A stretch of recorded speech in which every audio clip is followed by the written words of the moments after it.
গোটেইকেইটা চেনেলৰ জৰিয়তে সমগ্ৰ অসমবাসী ৰাইজক আগতীয়াকৈ ৰঙালী বিহুৰ শুভেচ্ছা জ্ঞাপন কৰিছোঁ।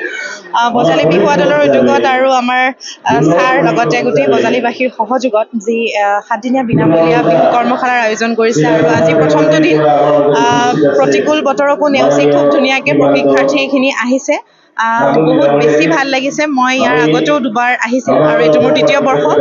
বহুত বেছি ভাল লাগিছে। অকণমান ছুটিকৈ মই অকণমান যোজনা এটা গাই দিছোঁ।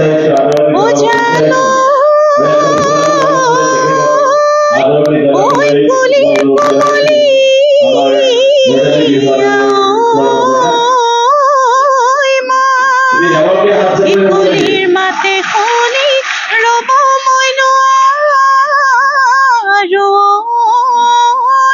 ঐ বিহু বিহু লাগিছে গান। ধন্যবাদ। আপুনি বিনামূলীয়াকৈ 7 দিনীয়া বিহু কৰ্মশালা অনুষ্ঠিত কৰিছে, কি ক'ব? পুনতে মই সকলোলৈকে আগন্তুক আমাৰ ৰঙালী বিহুৰ শুভেচ্ছা দিছোঁ। আমাৰ বিহু আহি আছে আৰু বিহুৰ লগত সংগতি ৰাখি আজি এয়া আমাৰ 16টি বছৰত ভৰি দিছে বজালী বিহুৱা দলৰ আৰু এই ধৰণৰ কৰ্মশালা ইয়াত আয়োজন কৰা হৈছে। ই সম্পূৰ্ণ বিনামূলীয়া। এই কৰ্মশালাত অসমৰ দুগৰাকী বিহু নাচৰ ক্ষেত্ৰত বা ঢোল বাজৰ ক্ষেত্ৰত বিশেষ পাৰদৰ্শিতা ব্যক্তিক আমি আমন্ত্ৰণ কৰি আনিছোঁ। এক বিশেষভাৱে যাতে ইয়াত বিহুৰ প্ৰশিক্ষণ দিব পাৰে। তেওঁলোক হ'ল আমাৰ লতাশিল বিহুৰাণী তথা DY বিহুৰাণী হিৰণময়ী কলিতা ডাঙৰীয়ানী।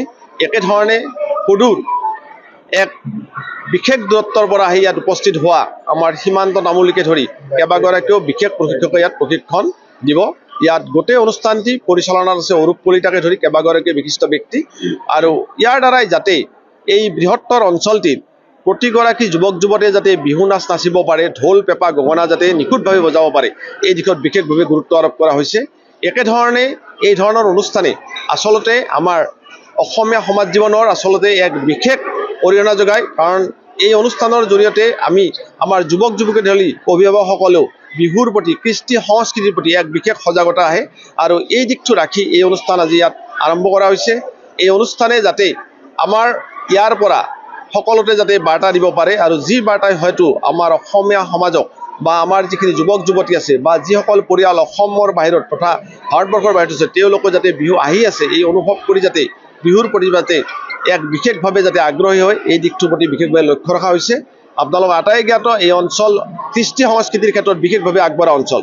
গতিকে ইয়াতে আমি প্ৰতি বছৰে আৰম্ভ কৰাৰ নিচিনাকৈ ইয়াতো আৰম্ভ কৰিছোঁ। ইয়াত প্ৰায় এতিয়ালৈকে আমাৰ 1 সহস্ৰাধিকতকৈ বেছি আমাৰ শিক্ষাৰ্থী ইতিমধ্যে ইয়াত আহি উপস্থিত হৈছে আৰু সকলোৱে ইয়াত বিহু নাচ নাচাৰ কাৰণে একেধৰণে বিহুৰ লগত সংগতি ৰখা বাদ্যযন্ত্ৰবিলাক শিকাৰ কাৰণে বিশেষভাৱে আগবাঢ়ি আহিছে। অভিভাৱকসকলৰ যিখিনি ইয়াত আচলতে তেওঁলোকৰ সহযোগিতা তাৰ কাৰণে তেওঁলোকক আমি ধন্যবাদ জ্ঞাপন কৰিছোঁ। একেধৰণে এই গোটেই কথাখিনি প্ৰসাৰৰ ক্ষেত্ৰত আমাৰ যিখিনি সংবাদ মাধ্যম আছে তেওঁলোকে অতি সুন্দৰভাৱে কৰিছে। বজালীৰ প্ৰতি সকলোৰে প্ৰাণ আছে আৰু বিহুৰ প্ৰতি সকলোৰে যে প্ৰাণ আছে এই কথা অতি সুন্দৰভাৱে আছে। 7 দিনীয়া এই প্ৰশিক্ষণ কেন্দ্ৰ প্ৰশিক্ষণ যিটো কৰ্মশালা আৰু ইয়াৰ পিছতে সকলোলৈকে আমি স্বীকৃতিপত্ৰ প্ৰদান কৰিম। যিকোনো খবৰৰ বাবে যোগাযোগ কৰক আমাৰ এই নম্বৰত 9181 307 221।